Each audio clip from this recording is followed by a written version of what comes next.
பிஸ்மில்லாஹிர்ரஹ்மானிர்ரஹீம். அனைவருக்கும் அஸ்ஸலாமு அலைக்கும், வணக்கம், ஐபோவான். எங்களை சைதி 90 நண்பர்கள் வட்டத்தின் ஆரோக்கிய சைக்கிள் சவாரி இன்று விசேடமாக மழை காரணமாக எங்களது கிரிக்கெட் பயிற்சி நடைபெறவில்லை. அதனை முன்னிட்டு நாங்கள் இன்றைக்கு சவளக்கடையை நோக்கி ஒரு சைக்கிள் சவாரி வந்து அதைத் தொடர்ந்து ஒரு ஆரோக்கிய மருத்துவ ஆலோசனை வழங்கலாம். நேற்று வந்த ஒரு பேஷண்ட் தான். அடுத்தது எங்களுக்கு ஃபேஸ்புக்கில் ஒரு எங்களோட நண்பர் ஒருவர் வந்து இந்த ஹேர்னியாவை பற்றி கொஞ்சம் கழிச்சு போடுங்க சார்னு சொல்லி போட்டிருந்தார். அதே மாதிரி நேற்று ஒரு பேஷண்ட் வந்துச்சு. அவருக்கு இடது பக்கத்தில் ஒரு ஒரு ஃபிஷரிங் இது வேலை செய்கிறவரால் ஃபிஷர்மேன் தான் அவர். அந்த வந்து இடது பக்கத்தில் ஒரு அறையில் ஒரு கட்டி மாறி வந்து புறவு போகுது, திருப்பி வருது போகுதுன்னு சொல்லி சொன்னார். அப்போ அதான் அந்த ஹேர்னியாங்கிறது. அதாவது ஹேர்னியாங்கிறது பொதுவாக வந்து ஆண்களுக்கு வந்து இந்த அறையில் வர ஹேர்னியா காமன்.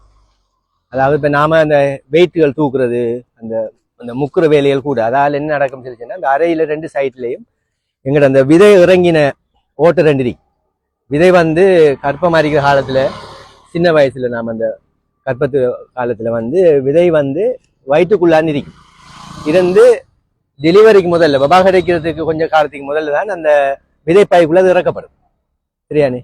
ஏன்னா உள்ளுக்கு இருந்தால் அந்த அணுக்கள் வந்து செத்து போகும், அந்த விந்து அணுக்கள் வந்து செத்து போகும். அதனால அந்த ஹீட்டுக்கு, அதால் அது பாடி டெம்பரேச்சரை வெளியில் வந்து குறைய, உடல் வெப்பநிலை விட குறையினபடியால் தான் அந்த விதைக்குள்ள இறக்கப்படுது. அந்த இறங்கின அந்த ரெண்டு வலியும் ஒரு ஓட்டை அரிக்கும். இப்போ அதுக்குள்ளெல்லாம் இந்த ஹேர்னியா வாரு. அதாவது நாங்கள் வந்து தொடர்ச்சியாக வந்து ஹெவி ஒர்க் பண்ணக்கூட, கடுமையாக முக்கி வேலை செய்கிற டைமுகளில், அது தொடர்ச்சியான இருமல்கள் எங்களுக்கு இருந்தால் தொடர்ச்சியாக இருமுது நாங்கள். அப்படி அந்த ப்ரெஷரை, அதாவது வயிற்றுக்குள்ள ப்ரெஷரை கூட்டுற வேலைகள், அதாவது மலச்சிக்கல் நீண்ட காலமாக இப்போ 6 மாதம் 8 மாதம் மலச்சிக்கல் இருக்கிறார்கள். தொடர்ச்சியாக வாஷ்ரூமுக்கு போயிட்டு முக்கி டாய்லெட் போகிறது, இப்படி ஏதாவது அப்படி ஹெவியான வேலை செய்யக்குள்ள அந்த அந்த ஓட்டை என்ன செய்யும் சொல்லிச்சுன்னா பெருக்கும். இப்போ எங்கால பக்கத்து ஓட்டை பெருக்கும், அதுக்குள்ள குடல் இறங்கும், குடல் வந்து இறங்குது. அதான் ஹேர்னியாங்கிறது. பிறகு அது அப்படி உள்ளுக்கு ஓடிடும். குடல் தனது அசைகிற டைம்ல உள்ளுக்கு போகும். இப்போ சில டைம்கள் அது குடல் வந்து வந்து முருகி வெளியில் லொக்காயினா தான் அந்த வலி வாருது ஆக்களுக்கு. உடனே ஹாஸ்பிட்டலுக்கு கொண்டு போகிற, ஐஸ் கட்டி வைப்பாங்க, அல்லது கால் பக்கத்தை ஒய்த்தி வச்சா அது திருப்பி உள்ளுக்கு ஓடிடும். அதுக்கு இனி ஆப்ரேஷன் செய்து அந்த ஓட்டையை அடைச்சி விட்றது, அதுக்கு நெட் ஒன்று போட்டு சர்ஜரி செய்வாங்க. இது வந்து ஆண்களில் காமனானது, இந்த அறையில் வாருது. இப்போ பெண்களில் வந்து இந்த தொப்புளில் வர ஹேர்னியா காமன். அதாவது அவங்களுக்கு வந்து பொதுவாக வந்து டெலிவரிக்கு பிறகு எல்லாம் வந்து அவங்களோட வயிறுகள் வந்து பெருசாகிற பலமையாக, அவங்க உணவு கட்டுப்பாடு குறைய, அடுத்தது உடற்பயிற்சி குறைஞ்ச இருந்ததால அவங்களோட இழுபட்ட அந்த ப்ரெக்னென்சியில் இழுபட்ட அந்த வயிற்று தசைகள், அந்த தோல், அந்த ஏரியாவெல்லாம் வந்து ஓப்பன் ஆகிடும். அப்போ அந்த தொப்புல வளைச்சிருக்கிற அந்த கெப்புக்குள்ளால, அந்த தொப்புள் நான் அந்த கனெக்ட் பண்ணுறதானே அது பபாவை, அப்போ அதுக்குள்ளால ஹேர்னியா வாரு, தொப்புல வளைச்சி வாரு. இப்போ பொதுவாக நாங்கள் பார்க்குற டைம் இந்த ஹேர்னியா ஏன் வருதுன்னு சொல்லிச்சேன்னா, எங்கட அந்த ஓட்டைகள், அதே மாதிரி இந்த தொப்புல வளைச்சி ஏரியா வந்து டைட் இல்லை, அந்த மசில்ஸ் வந்து நல்லா டைட்டாக இறுகி இருந்தால் ஹேர்னியா வராது. அப்போ பிரதானமாக அந்த எக்ஸசைஸ் இல்லாதான் காரணம்.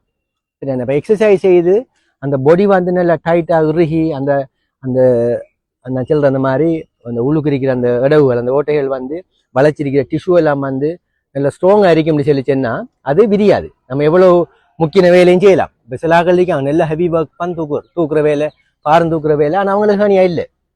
என்னென்னு சொல்லிச்சுன்னா அவங்க தொடர்ச்சி அந்த பயிற்சிகள் செஞ்சு அவங்களோட அந்த அந்த கெப் எல்லாம், அந்த ஓட்டைகள் எல்லாம் வந்து நல்லா டைட்டாக இருக்க மாதிரிதான் காரணம். ஆகவே இந்த ஹேர்னியா வரப்படான்னு சொல்லிச்சுன்னா பிரதானமாக நாங்கள் உடற்பயிற்சி முக்கியம். அதுலேயும் வந்து அந்த மலம் கழிக்கிறதுல வந்து இப்போ நம்ம கூடுதலாக அந்த கொமட் தான் யூஸ் பண்ணுறோம். கொமட்டில் வந்து நம்ம இருக்கிற பொசிஷன், பழைய முறை வந்து ஸ்குவாட்டிங் சொல்கிறேன் நம்ம. அதாவது அந்த அறையில் இருக்கிற ரெண்டு அறையும் வந்து கிட்ட வரும், தொடையும் வந்து வயிற்றோட அணையுது. அந்த டைமில் கம்ப்ளீட்டாக க்ளோஸ் ஆகுது அந்த ஓப்பனிங், அந்த அறையில் இருக்கிற அந்த ஓப்பன். அப்போ நம்ம ஸ்ட்ரெயினிங் தானே, இப்போ ஒரு முக்கிற ப்ரொசீஜர் தான் டாய்லெட் போகிறோங்கிறது, யூரின் பாஸ். அப்போ குந்தி போகிறது ஆக பெஸ்ட் வந்து இந்த அந்த ஹேர்னியா வாரத்தை குறைக்கும். நாங்கள் இன்னொரு டிஸ்அட்வான்டேஜ் இருக்கேன்னு நினச்சேன்னா, அந்த குந்தி போகிறதுல இந்த ஹெமோரைட்ஸ், பைல்ஸ் சொல்கிறோம், மூலவியாதி, அந்த பைல்ஸ் வெளியே வாரத்துக்கு சான்ஸ் உண்டு கூடாங்கால பக்கம், மற்ற பக்கம்.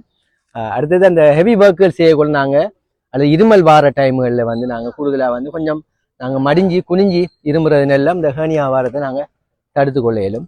மற்றது நம்மளோட இந்த சைக்கிளிங் ஒரு எக்ஸசைஸ், இந்த அரை ஏரியாக்குரிய பயிற்சி, அதை குந்துறது எழும்புறது அந்த பயிற்சிகள் அதுகள் செய்து நாங்கள் அந்த தசைகளை வந்து இருக்கணும். பெண்களை பொறுத்தவரையில் இந்த வயிறை பெருக்க விடக்கூடாது, விட்டால் அந்த தொப்புல வர ஹேர்னியா வாரதுக்கான சான்ஸ் கூட. மற்றது இந்த ஸ்மோக்கர்ஸுக்கு, இந்த சிகரெட் குடிக்கிறதாலையும் ஹேர்னியா கூட வார அதில் என்னென்னா ஸ்மோக்கிங்கில் வந்து எங்களோட உடம்புல இருக்கிற லாஸ்டிக் டிஷ்யூ எல்லாம் வந்து லாஸ்டிசிட்டியை விட்டுரும், இழுவத்தன்மையை விட்டுரும். அதனால வந்து ஹார்ட் ஆகுறதால அதுக்கு எதிராக வந்து உடைஞ்சி அந்த டிஷ்யூஸ்கள் உடைஞ்சி ஹேர்னியா ஆகிறதுக்கு சான்ஸ் கூட. இப்போ ஸ்மோக்கர்ஸில் கூடுதலாக வந்து ஸ்மோக்கிங்கில் வந்து அந்த ஹேர்னியா கூட சான்ஸ் வந்து இருக்கு. அந்த வகையில் நம்ம அந்த ஹேர்னியா வராமல் மலச்சிக்கலையும் நாங்கள் தொடர்ச்சியாக வச்சு கொள்ளக்கூடாது. மலச்சிக்கலுக்குரிய ட்ரீட்மெண்ட் எடுக்கணும். தொடர்ச்சியாக முக்கி டாய்லெட் போகிறது அதுகளை வாங்க தவிர்ந்து கொண்டா ஹேர்னியா வாரத்திலிருந்து எங்களை பாதுகாத்து கொள்ளையில் என்று கேட்டு விடைபெறுகின்றேன். நன்றி. அஸ்ஸலாமு அலைக்கும் வரஹ்மத்துல்லாஹி வபரகாத்துஹு.